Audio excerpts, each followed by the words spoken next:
Okay guys, so when it comes down to classic BMW, this one right here is one of the best examples. The Z8 is actually based off the 507, and this one has the cherry red interior with black accents. And the thing is that a lot like the Saturn cars, which is kind of funny because Saturn had these, center mounted gauges in a couple of their cars. And a few cars like the Scion have the center mounted gauges as well, but BMW just does it to another level with a lot of craftsmanship. Because as you can see, it's got the classic black with the white clock in the middle, and then you've got a manual gearbox, which is obviously a huge plus. And then right here, you've got this beautifully streamlined body, which, again, the curves on the car are so subtle, but it actually conveys the width of the car. It conveys the way the car slips through air. And then you've got the heat extractor right here and the chrome mirrors, which give it a really beautiful classic look. And that's what's so nice about this Z8. It's actually powered by a 4-liter or even a 4.5-liter V8 from the BMW M5. So this engine makes anywhere from 400 to 500 horsepower depending, and it's got fairly large tires. And the one thing that's really nice about the Z8 is that its size. So as you can see with the Exige, which is a all-out track weapon, the Z8 isn't actually that much bigger, which is great because it's kind of like having a exotic Miata without the Miata rattles and the Miata problems that come with the noise, vibration, harshness of having a car that is kind of minusculely built. This is a luxury vehicle. When you have leather on your rollover hoops, that kind of says it all. But regardless, this is a classic example, and these cars are becoming more and more expensive as the years go on. And I'm pretty sure the owner is really well aware of that.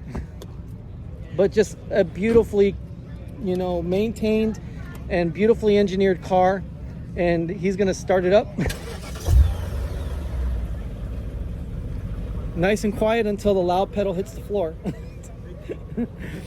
But the black accents look incredible on the car, and I love the red interior. It's just gorgeous. Have a great one, sir. And right next to that, we got the BMW E30 M3, and then the little bastard. This is the 356 Spider, and as you can see, it's very sparse. You have some tweed interior, you have a leather bucket seats that, I don't know how many people would want to spend a long time in those, but this car was made for the racetrack, not for, a tour. And then right here, you got your pancake 4-cylinder Volkswagen engine, which at the time, very Porsche used these engines before they started creating the flat 6. And what's super nice is that you can see the valve covers. They have that clip right there, and they're actually kind of leak proof even with that clip. So if you have a leaky valve cover gasket, or you have leaks, you just pop the clip, put a new gasket, and you're done. So the Germans were really good about making these cars super easy to work on. Like they have the old Volkswagen trick where you can actually put the belt on without actually needing to adjust the pulleys or do any adjustments on the components. You could actually just flip the belt on as you start the car, which is pretty crazy. It takes a pretty steady hand. But I'm not sure if these are Makunis or Webers. No, they're Webers. So you can imagine what this thing sounds like at full chatter, with the Webers, because the Webers just have a beautiful sound, at wide open throttle. And that's something that fuel injected cars are missing these days, is that sound, the cam whir, the actual the noise that you hear from a car that gets you involved when you drive it, when you put it in the gear and you're shifting through all the different gears. You got a almost, I think it might be teak or broiled walnut, but it's gorgeously done wheel. The instrumentation is classic black. This car is it's beautifully done. And it's the livery of the little bastard from James Dean. So James Dean actually had a car like this, and he unfortunately died. on a California road going to, I believe, the racetrack or to a movie shoot. I'm not exactly sure. I mean, you can Google it if I'm right or I'm wrong, but regardless, as you grow older, you kind of lose some of the information that you gather. So that kind of sucks, but you know what? You never ever lose the passion, and that's probably one of the best parts. Now this right here, this is really amazing. This is a 124 Spider. And the color alone is really amazing, but this is actually a turbo. So this one's actually turbocharged, and it's got the modern system. So this is actually fuel injected.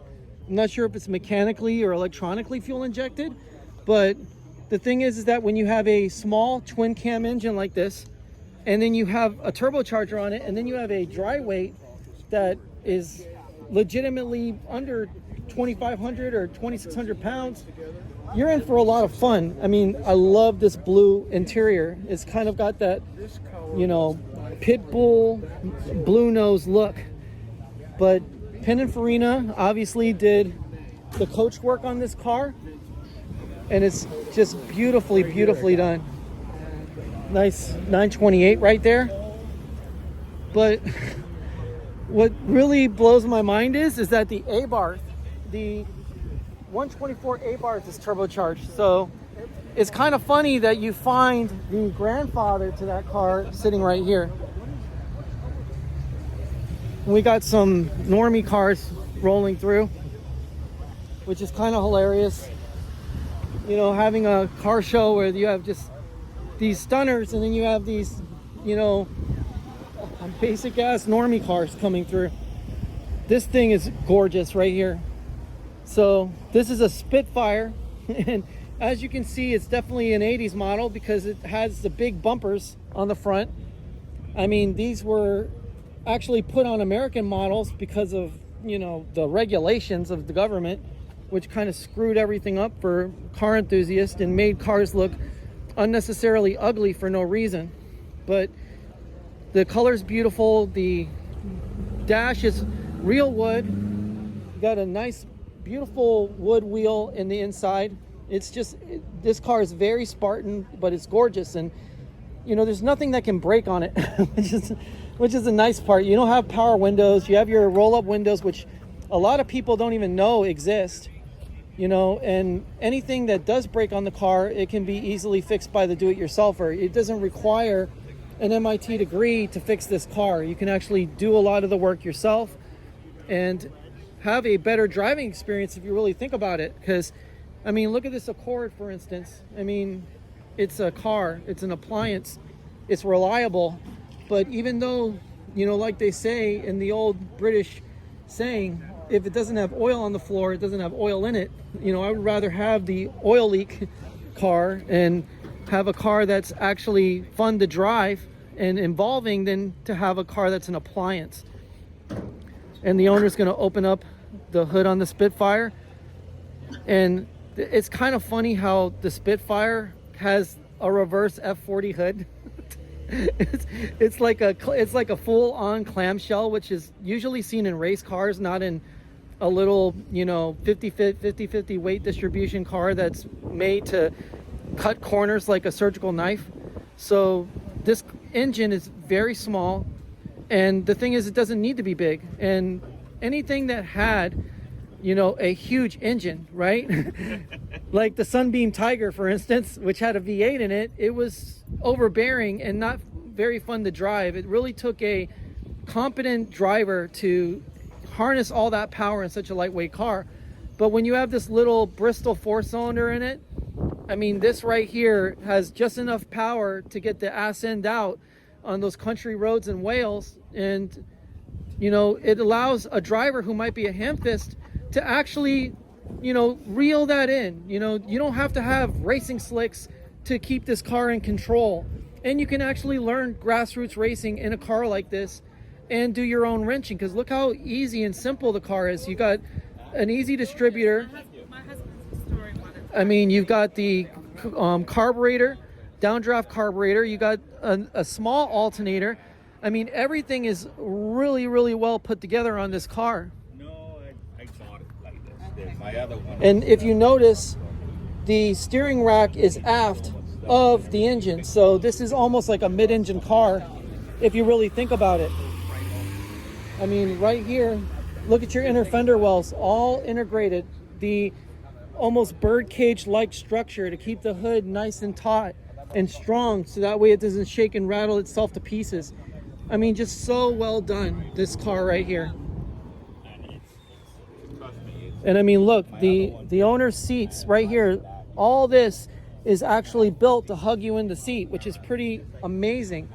And then you have these humps right here to actually direct your feet to the gas pedal, the clutch pedal, and to keep you in the spirited mood to drive. So this right here is a stunner for sure. And I mean, 1500 cc's of absolute fun. And just look at the shape. The shape is beautiful. So, you know how they do it here at Fuel Fed. They definitely like doing it British. But anyway, guys, we're going to go ahead and we're going to talk to the ultimate survivor. No, who's surviving? We're talking to the ultimate survivor. We're talking to Turbo Tom. For anybody. So, Turbo Tom, who has a Grom like I do, unfortunately met a Mazda in traffic. No, not a Mazda. It What? was an SUV. It was an SUV. I thought it was a Mazda SUV. No. So, those things are not much bigger than that Mini over there. so anyway, he I'd meets. have dented that. So he met an SUV, and he ended up, free falling like Tom Petty. That's right. 3.8 seconds. New personal best flight time. He actually had to have a hospital stay, but as you can see, Turbo Tom is unharmed. He looks great, and the thing is, he will be back riding again. So the thing is that never ever get off the horse just because you have a accident. You know, that shouldn't define you as a rider. You should be back on the bike and just kind of like see what happened and try to make sure you don't have it happen again. Remember, whatever doesn't kill you maims you for life. Well, I thought it makes you stronger. No, maims you for life. But nevertheless, guys, I'm gonna head to Ducati after this, and I want to check out their bikes and maybe get a little bit of merch, because my hat's getting lonely. So a Ducati t-shirt or maybe a jacket or something like that would nicely complement my gear.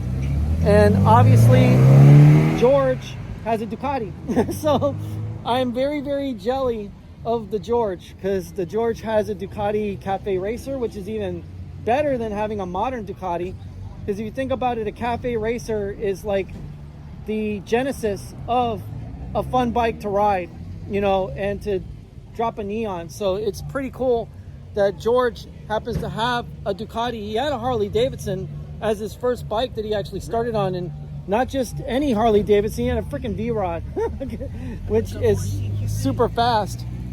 And it was his wife who got him into the V-Rod. But guys, we're gonna go on my motorcycle journey, hopefully with Turbo Tom in tow, and we're gonna check out some Ducati bikes, and from there I'm gonna go back to the shop and I'm gonna finish painting my little Ducati Grom and finally get the parts painted and finished on that so I can move on to other projects. But guys, stay happy, stay healthy, stay wealthy, and remember, if you have a run-in with an SUV, all you have to do is grow some wings. Take it easy, guys. Mouse ball out.